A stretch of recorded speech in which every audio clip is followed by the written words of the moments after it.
നമ്മുടെ ശിഖണ്ഡി രാജ് വക്കീലിനെ ഞാൻ വിളിച്ചതല്ല, സത്യഭാമ ചേച്ചി വിളിച്ചതാണ്. ഓടിച്ചു വിട്ടതിന് ശേഷം താൻ എന്തുകൊണ്ടാണ് പലപ്പോഴും നിലപാടുകൾ സ്വീകരിക്കേണ്ടി വരുന്നത് എന്ന് വിശദമാക്കുന്ന ഒരു കുറിപ്പ് നമ്മുടെ സത്യഭാമ ചേച്ചി അവരുടെ മുഖപുസ്തകത്തിൽ പോസ്റ്റ് ചെയ്യുകയുണ്ടായി. ഇങ്ങനെയാണ് ആ കുറിപ്പിൽ പറയുന്നത്: പ്രിയപ്പെട്ട സൗഹൃദങ്ങളെ, കേരളത്തിലെ ഏറ്റവും വലിയ ഹിന്ദുമത തീവ്രവാദിയാണ് അമ്പലക്കള്ളൻ എന്ന അതരനാമത്തിൽ അറിയപ്പെടുന്ന അഡ്വക്കേറ്റ് കൃഷ്ണരാജ്. ഇവൻ്റെ മതഭ്രാന്ത് കേരളത്തിലെ എല്ലാ മനുഷ്യരും കാണുന്ന ഒന്നാണ്. ഒരു അമ്പലക്കള്ളനാവാൻ ഒരു ക്വാളിറ്റിയും വേണമെന്നില്ല, പക്ഷേ എല്ലാവരെയും ഉൾക്കൊണ്ട് സ്നേഹിച്ച് ജീവിക്കാൻ കുറച്ചൊക്കെ ക്വാളിറ്റി ആവശ്യമാണ്. കൃഷ്ണരാജ് വക്കീലിൻ്റെ മനഃശാസ്ത്രമാണ് സ്കാൻ ചെയ്ത് പറയുക സത്യഭാമ ചേച്ചി. BJP എന്ന ദേശീയ പാർട്ടി കേരളത്തിൽ ഒരുപാട് ബുദ്ധിമുട്ടി ജനങ്ങളെ ചേർത്തുകൊണ്ടിരിക്കുമ്പോൾ അമ്പലക്കള്ളനെ പോലെയുള്ള ഷണ്ടന്മാരെ നിങ്ങൾ ഒഴിവാക്കിയില്ലെങ്കിൽ നിങ്ങളുടെ പാർട്ടിയുടെ തോൽവിക്ക് ഇത് കാരണമാകും. രായപ്പ, എന്തുകൊണ്ട് ഞാൻ മുസ്ലിം സമുദായത്തിൽപ്പെടുന്നവരെ ചേർത്ത് നിർത്തുന്നു എന്ന് നിൻ്റെ അറിവിലേക്കായി എഴുതാം. കേരളത്തിൽ 5000-ന് മുകളിൽ വരുന്ന വൃദ്ധസദനങ്ങളിൽ ആയിരക്കണക്കിന് അച്ഛനമ്മമാരാണ് അനാഥപ്രേതങ്ങളെപ്പോലെ ജീവിക്കുന്നത്. ഇവരിൽ 99% പേരും ഹിന്ദുക്കളാണടാ. സ്റ്റാർ മോനെ എന്നാണ്. ആ സ്റ്റാർ സത്യഭാമ ചേച്ചി നിങ്ങൾ വിളിച്ച് ചോദിച്ചിട്ട് പൂരിപ്പിച്ചോ, എനിക്കറിഞ്ഞുകൂടാ. എന്തുകൊണ്ടാണൊരു മുഹമ്മദോ നബീസയോ ഇങ്ങനെയുള്ള സ്ഥലങ്ങളിൽ കാണാൻ കഴിയാത്തത്? അതിനുള്ള ഉത്തരമാണ് ഈ ചേർത്ത് പിടിക്കൽ. റമദാൻ ആശംസകൾ നേർന്നുള്ള ഒരു പോസ്റ്റ് എൻ്റെ FBയിൽ ഞാൻ ഷെയർ ചെയ്തതിന് വേശി എന്ന് നീ എന്നെ വിളിച്ചിട്ടുണ്ടെങ്കിൽ ഒറ്റ കാര്യമേ നിന്നോട് പറയാനുള്ളൂ: നിൻ്റെ ശരീരത്തിലെ 9 തുളയിൽ കൂടെയും ചോര വാർന്നേ നീ തീരൂ. അതിനുള്ള നേർച്ച കാനാടിമഠം വിഷ്ണുമായ പൊന്നുണ്ണി സ്വാമിക്ക് ഞാൻ നേർന്നിട്ടുണ്ടെന്ന്. എല്ലാത്തിനകത്തും കടിച്ച് കല്ലേ കടിക്കുന്ന പോലെ ആയിപ്പോയി കൃഷ്ണരാജ് വക്കീൽ. സാധാരണ വന്ന് ഇതുപോലെ ആക്ഷേപിച്ച് പോസ്റ്റ് ഇടുമ്പോൾ എല്ലാവരും അത് കേട്ടോണ്ടങ്ങ് പോകും. കാരണം എന്താണെന്ന് വെച്ച് കഴിഞ്ഞാൽ കൃഷ്ണരാജിൻ്റെ ജന്മം ഒരു പ്രത്യേക ജന്മമാണ്. ആ ജന്മത്തിന് തുല്യമായി വേറെ ആർക്കും തുല്യപ്പെടുത്താനൊക്കത്തില്ല.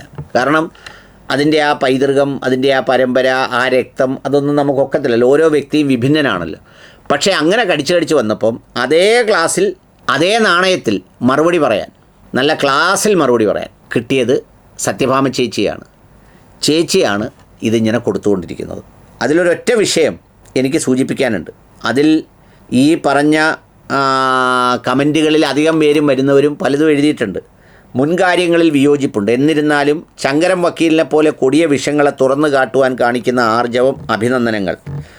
ശങ്കരം വക്കീൽ മനുഷ്യർക്ക് വേണ്ടിയല്ല വാദിക്കുന്നത്, മതങ്ങൾക്ക് വേണ്ടിയാണ് അദ്ദേഹം വാതുറക്കുന്നത്. മതങ്ങൾക്കൊന്നും വേണ്ടിയല്ല ഇവനൊന്നും വാതുറക്കുന്നത്. മതത്തിനെന്തിനാണ് ഇവനെ ഉള്ളവരുടെയൊക്കെ ആവശ്യം എന്തിനാണ്? തുടങ്ങിയ കുറേ കാര്യങ്ങൾ ഈ പറയുന്ന സത്യഭാമ ചേച്ചിയുടെ കമൻറ്റിൻ്റെ അടിയിൽ ധാരാളമായി വന്നിട്ടുണ്ട്. ഇതിലൊരു കാര്യം സത്യഭാമ ചേച്ചി പറഞ്ഞത് വളരെ സത്യസന്ധമായി ശരിയായ കാര്യമാണ്.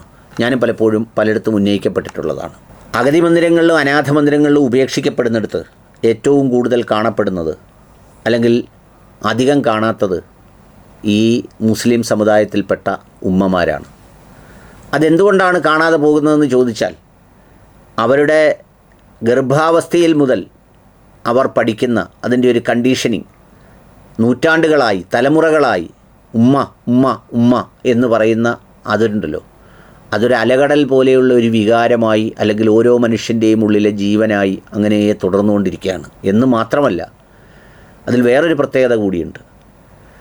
ഈ സാധാരണ എല്ലാ സ്ഥലത്തും ഉള്ളതാണ്. ഈ ആൺമക്കൾക്കാണ് അമ്മമാരോട് ഏറ്റവും കൂടുതൽ സ്നേഹം വരുന്നതും. എല്ലാ കമ്മ്യൂണിറ്റിയിലും അങ്ങനെയാണ് കാണാറുള്ളത്. പെൺമക്കളോട് തിരിച്ച് അച്ഛന്മാർക്കും, അല്ലെങ്കിൽ അച്ഛന് പെൺമക്കളോടും, ഇങ്ങനെ പറയുന്ന ഒരു വ്യത്യാസം ഈ സ്നേഹബന്ധങ്ങൾ, അത് പല റീസൺസ് കൊണ്ടാണ്. ഒന്ന്, ഈ പെൺമക്കൾ ദുർബലയായെന്നുള്ളൊരു ചിന്ത കൊണ്ട് അച്ഛന്മാർ സംരക്ഷിക്കുക, അല്ലെങ്കിൽ ആൺമക്കൾ ഈ അച്ഛന്മാരെപ്പോഴും വഴക്ക് പറയുന്നതുകൊണ്ട് അമ്മമാർ സംരക്ഷിക്കുകയൊക്കെ ചെയ്യുമ്പോഴും ഈ ഉമ്മ എന്ന് പറയുന്നതൊരു വികാരമായി കൊണ്ട് നടക്കുന്ന ഒത്തിരി ആളുകൾ എല്ലാ ജാതിയിലുമുണ്ട്. പക്ഷേ അതിലേറ്റവും കൂടുതലുള്ളത് മുസ്ലിം കമ്മ്യൂണിറ്റിയിൽപ്പെട്ടവരുണ്ട്. അങ്ങനെ ഒരു ഉമ്മയെ എവിടെങ്കിലും ഉപേക്ഷിക്കപ്പെട്ട നിലയിലായി ആരോഗ്യമുള്ള ഒരു മകന് 1 മണിക്കൂർ ജീവിച്ചിരിക്കാനാവില്ല, ഒരു ദിവസം ഉറങ്ങാനാവില്ല. ഏറ്റവും സ്നേഹിച്ച ഒരു ഉമ്മ കടന്നുപോയ ആ നിമിഷത്തെക്കുറിച്ച് ഓർത്ത് ജീവിതത്തിൻ്റെ എല്ലാ സന്തോഷങ്ങളിലും, എല്ലാ യാത്രകളിലും, എല്ലാ വാക്കുകളിലും ആ ഉമ്മ ഇങ്ങനെ ഹൃദയത്തിൽ ഇങ്ങനെ ഒരു എന്താ വ്യാഖ്യാനിക്കാനാവാത്തൊരു വികാരം പോലെ നിറഞ്ഞു നിൽക്കുന്നുണ്ടാവും. അതൊരുമ്മ മാത്രമല്ല, അങ്ങനെ അനാഥരായ ഒരുപാട് മനുഷ്യരെ കാണുന്നവർക്കെല്ലാം ആ ദുഃഖം ഉണ്ടാവും. ഈ യൂസുഫ് അലിക്ക തന്നെ എത്രയോ കോടി രൂപ ഈ ഗാന്ധി ഭവനിലേക്കൊക്കെ കൊണ്ടു കൊടുക്കുമ്പോൾ എല്ലാവരും പറയും, ചിലർ പറയും അത് പ്രകടനത്തിനാണ്, മാർക്കറ്റിംഗാണ്.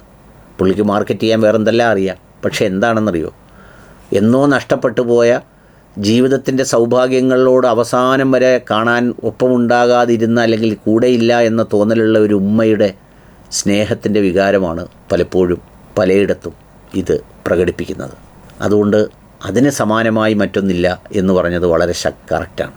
ഇത്തരം കാര്യങ്ങൾ എല്ലാ വിമർശനങ്ങൾക്കും മറ്റുമൊക്കെ വിയോജിക്കുമ്പോഴും ഇത്തരം കാര്യങ്ങൾ ഓരോ മതത്തിൻ്റെയും അതിൻ്റെ മൂല്യങ്ങളെ ധ്വനിപ്പിക്കുന്നു എന്നുള്ളത് ഓരോരുത്തരും തിരിച്ചറിയേണ്ടത് വളരെ ആവശ്യമുള്ള കാര്യമാണ്.